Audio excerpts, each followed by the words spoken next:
আসলে কিনিও আগেও নিজেকে অনেকবার শেষ করার ট্রাই করেছে, এগুলো তারই মার্ক।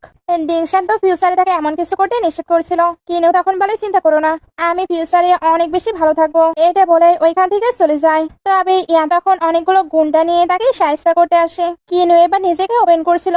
গুন্ডারা ভাবছিল ও তুমি নিজে থেকে সবকিছুতে অ্যাগ্রি, বাট কিনিও তো এদের অবস্থা এবার একে একে খারাপ করতে থাকে। সেখানে সবার অবস্থা এতটা খারাপ করে যে ইয়ানো ভয় পালায়।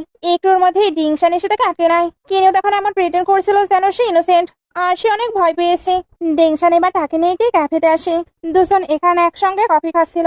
ওইখানে আমরা ইয়ানকে দেখতে পাই, সে কফির মাঝে কিছু একটা মিশিয়ে দিয়েছিল, যেটা কিনিও নোটিস করে। এরপরে ওইটা খেয়ে নেয়। ইয়ানিতে অনেক বেশি হ্যাপি হচ্ছিল, কারণ তার প্ল্যান এবার সাকসেসফুল হবে। একটু পরে কিনিও আর ডিংশান দুজনেই খারাপ ফিল করছিল। এই জন্য দুজন একে অপরকে ধরে যেতে থাকে। আর এটাও বলছিল লিন যদি এটা জানতে পারে। ডিংশান তখন বলে চিন্তা করো না, কেউই এটা জানতে পারবে না।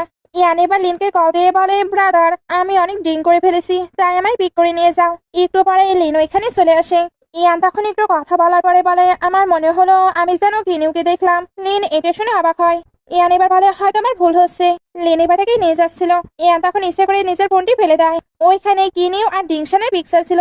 লিন এটা দেখে প্রচন্ড রেগে যায়, এর জন্য কিনিউকে খুঁজতে থাকে। ইয়ান তখন তাকে রুমের কি দেয়। লিন এটা দেখে অবাক হয়ে তার দিকে তাকাচ্ছিল। ইয়ান তখন বলে, আমি এটা স্টাফের থেকে কালেক্ট করেছি। লিন এবার খুবই অ্যাগ্রেসিভ হয়ে ওই রুমে এন্টার করে আর জোরে জোরে কিনিউ বলে ডাকছিল। বাট ভেতরে এসে এসে যেটা দেখে ওইটা দেখার জন্য মোটেও প্রস্তুত ছিল না। এখানে ছিল সেকেন্ড আন্টি আর ওনার ড্রাইভার। সেকেন্ড আন্টির এই ড্রাইভারের সঙ্গে রিলেশন ছিল। লিন এটা দেখে প্রচন্ড রেগে যায়, এই জন্য ড্রাইভারকে অনেক মারতে থাকে। ইয়ান তো এখানে মিডিয়ার মানুষকেও ডেকেছিল, এর জন্য মিডিয়ার সবাই এদেরও পিকচার ক্লিক করে নেয়। আন্টি এবার লিনকে শান্ত করতে থাকে আর বাসাতে গিয়ে সবটা এক্সপ্লেন করতেও চাচ্ছিল, বাট লিন তো নিজের রাগকে কন্ট্রোল করতে পারছিল না।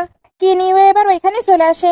ড্রাইভার আঙ্কেল এবার লিনকে বলে, সবসময় আমি তোমার সঙ্গে ব্রাদারের মতো ট্রিট করেছি। কিনিও এটা শুনে বলে, তাই তুমি তাকে ব্রাদারের মতো ট্রিট করেছো, বাট সে এখন তোমায় ডাকবে কিনা ড্যাড বলে। এটা কতটা ইন্টারেস্টিং। আচ্ছা এখানে এতগুলো রিপোর্টার, তারা এগুলো কিভাবে জানলো? লেন এটা শুনতে রিপোর্টারদের ধরে এটা জিজ্ঞেস করে। এরা তখন ইয়ানের নাম বলে দেয়। ইয়ান এবার বলছিল, আমি তো কিনিউকে ধরতে চাচ্ছিলাম। কিনিউ এটা শুনে তাকে স্ল্যাপ মেরে দেয়। ইয়ান তখন বলে, ব্রাদার সে আমায় হিট করছে। লিনো এবার তাকে স্ল্যাপ মেরে দেয়, কারণ সেও তো রেগেছিল। সঙ্গে আন্টিও তাকে স্ল্যাপ মারে, কারণ তার জন্যই ওনার রেপুটেশনও নষ্ট হচ্ছে। এবার ড্রাইভার আঙ্কেল তাকে হিট করতে আসে। ইয়ান তাকে স্টপ হতে বলছিল, কারণ সে তাদের ফ্যামিলির কেউ নয়। লিন এবার ড্রাইভার আঙ্কেলের সঙ্গ দেয়, তাই উনিও ইয়ানকে স্ল্যাপ মারে। ইয়ানের তো এবার কিনিউয়ের উপরে অনেক বেশি রাগ হচ্ছিল।